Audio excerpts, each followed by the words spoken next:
Very good morning students. आज का जो मेरा प्रकरण है कक्षा चौथी के लिए है बेटा। कक्षा 4 का आज हिंदी व्याकरण का जो प्रकरण है वो है विराम चिन्ह। विराम चिन्ह का मतलब होता है रुकना। विराम चिन्ह मतलब रुकना। आपने पहली क्लासेस में भी पढ़ा हुआ है इसके बारे में, ठीक है। आज मैं फिर से आपको बताऊंगी।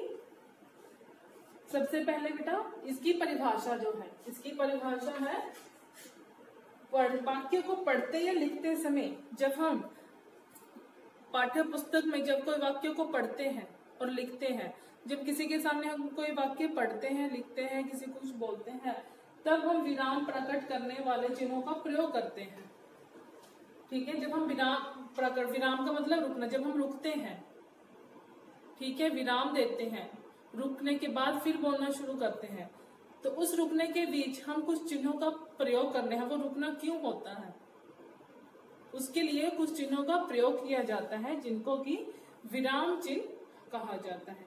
ये कुछ विराम चिन्ह लिखे गए हैं जो उपयोगी हैं, और भी बहुत से विराम चिन्ह हैं, लेकिन आपके लिए अभी तक हम ये पढ़ेंगे, ठीक है।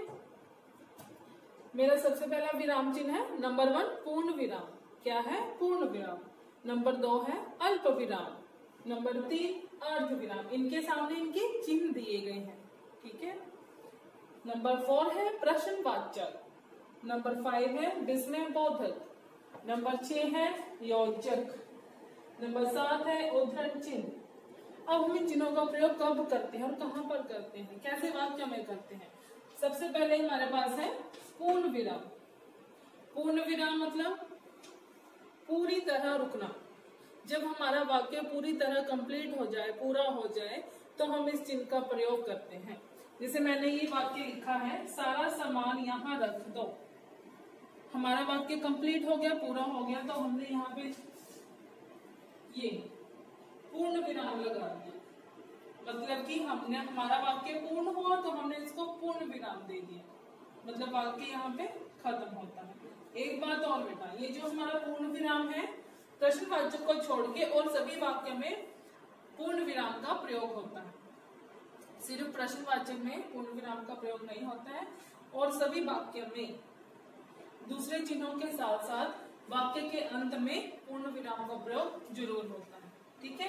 पूर्ण विराम से आप समझते कि जो पूरी तरह रुकना। दूसरा है चिन्ह बेटा अल्प विराम। अल्प विराम मतलब ये इंग्लिश में कॉमा। अल्प विराम का मतलब होता है कुछ चीजों या वस्तुओं के बीच में अंतर बताना, ठीक है। कुछ चीजों या वस्तुओं के बीच में अंतर बताना। ये जो मतलब अल्प विराम है, ये बहुत अलग अलग वाक्यों पे प्रयोग होता है।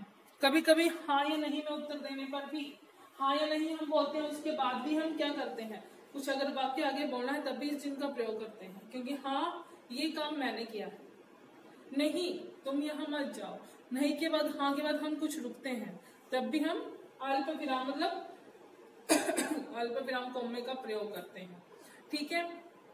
मान लो हमारे पास 3-4 चीजें वस्तुएं हैं, एक साथ हैं, हमने उनके नाम लिखे, लेकिन हम उनको एक ही डायरेक्शन में बोलते चले, आम केला सेब ऐसे बोलते चले गए, तो हमें समझ नहीं आएगा कि हम बोल क्या रहे हैं, दूसरे व्यक्ति को भी समझ नहीं आएगा, क्योंकि एक चीज के बाद दूसरी चीज आती है तो बीच में अंतर आता है कि वो चीज अलग है।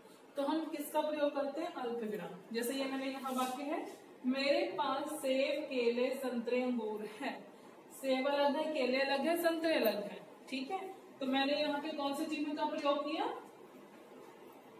अल्प विराम। अल्प विराम मैंने की ताकि मैं यहाँ पे थोड़ी सी रुक चुकी। ओके बेटा, ठीक है बेटा। मैंने एक वाक्य कंप्लीट किया, दूसरा वाक्य है देखो, हाँ पिताजी आने वाले हैं।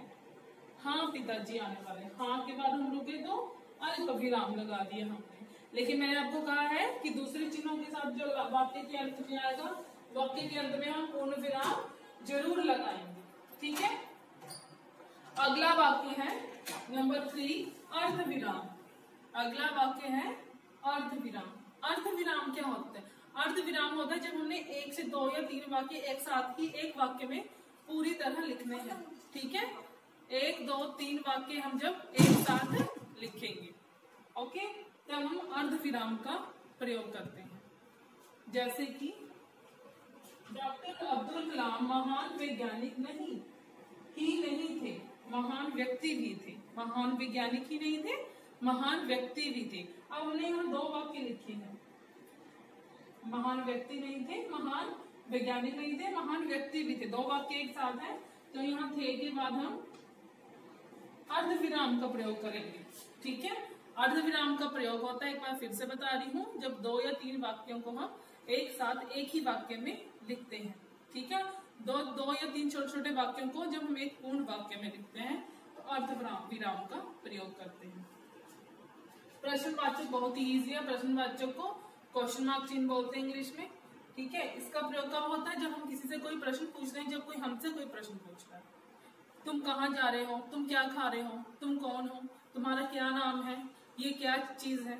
ठीक है, जब प्रश्न की बात आती है तब कौन सा चिन्ह प्रयोग होता है, अंत में प्रश्नवाचक। यह कौन खड़ा है, प्रश्न पूछा है मैंने, तो अंत में कौन सा चिन्ह आएगा, प्रश्नवाचक। अगला चिन्ह है नंबर 5, विस्मयबोधक। विस्मयबोधक ये जो चिन्ह है बेटा, ठीक है, एक दंडी और नीचे बिंदी है। इस चिन्ह का प्रयोग हम जब करते हैं जब हमें आश्चर्य होता है, जब हम आश्चर्य से किसी खुशी को देखते हैं, आश्चर्य हैरानी से किसी कोई एकदम से हमारे सामने खुशी आती है, या किसी वस्तु को हम देखते हैं, वाह ऐसे करते हैं ना, अरे कितनी सुंदर है, ओह मुझे चोट लग गई, हैरानी से किया ना हमने, तब हम किस चीज का प्रयोग करते हैं, विस्मयबोधक का। जैसे वाह कितना सुंदर दृश्य है, लेकिन विस्मयबोधक वाक्य के अंत में नहीं लगता है। जो हमने शब्द प्रयोग किया हैरानी के लिए, वाह, अरे, ओह, हाय, आह, इन शब्दों के बाद ही विस्मयबोधक का प्रयोग होता है। जैसे मैंने यहाँ कहा, वाह कितना सुंदर दृश्य है, वाह कितनी अच्छी घड़ी है, तो वाह के बाद हम क्या करेंगे, विस्मयबोधक। अगर मैं यहाँ पे लिखती अरे चोट लग गई, या अरे तुम यहाँ खड़े हो, ठीक है, तो मैं अरे के बाद क्या लगाती, विस्मयबोधक। ओके बेटा, उसके बाद है योजक चिन्ह।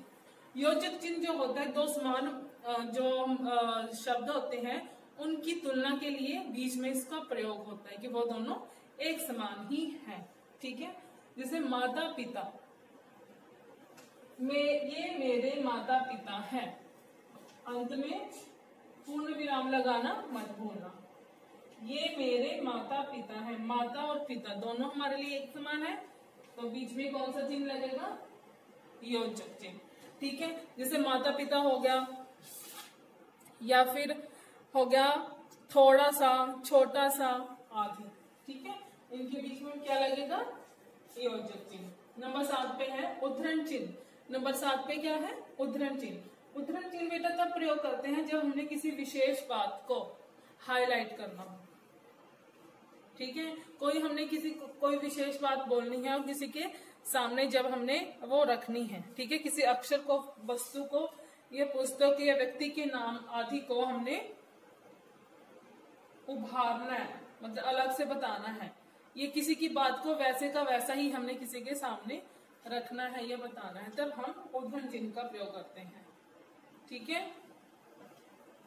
इंग्लिश में इनको इन्वर्टेड कॉमा बोला जाता है, हिंदी में इनको उद्धरण चिन्ह बोला जाता है। जैसे ये वाक्य लिखा है मैंने, दादाजी बोले चलो सैर पर चलते हैं। दादाजी बोल रहे हैं, उनकी बात है, क्या है, चलो सैर पर चलते हैं, लेकिन चलो के बाद उन्होंने चलो तक किसी और ने बोलना है। ठीक है, दादाजी बोले, बोले के बाद रुक गए, वहां पर जहां पे रुक गए हम वहां पे अल्प विराम, चलो सैर पर चले। चलो से स्टार्ट किया है हमने वाक्य जो दादाजी ने कहा है, तो वहां पे हम कौन सा चिन्ह प्रयोग करेंगे, उद्धरण चिन्ह। उद्धरण चिन्ह ये जो ऐसे 66 लगता है वो वाक्य के शुरू में लगता है जो बात कही गई है, और ये जो लगता है 99 ये लगेगा वाक्य के अंत में, लेकिन पूर्ण विराम के बाद। वाक्य कंप्लीट पूरा हुआ तो पूर्ण विराम, फिर उसके बाद उद्धरण चिन्ह बंद करेंगे। ओके बेटा, ध्यान से आपने करना, अपनी नोटबुक पे उतारना है ये। ठीक है, इसकी वर्कशीट आपको भेज दी जाएगी, वो आपने कर लेनी है। हमने कौन से कितने चिन्ह पढ़े आज हमने, विराम चिन्ह 7। नंबर 1 पूर्ण विराम, जहां पूरी तरह रुकना है। नंबर 2 अल्प विराम, जहां हमें थोड़ा लिखना है, 2, 3, 4 वस्तुओं या वस्तुओं के बीच में हमें अंतर बताना है। अर्थ विराम, अर्थ विराम का प्रयोग होता है जहां 2-3 छोटे छोटे वाक्यों को पूरे वाक्य से जोड़ा जाता है, ठीक है, एक वाक्य बनाया जाता है। प्रश्नवाचक, जहां किसी से कोई प्रश्न पूछा जा रहा है।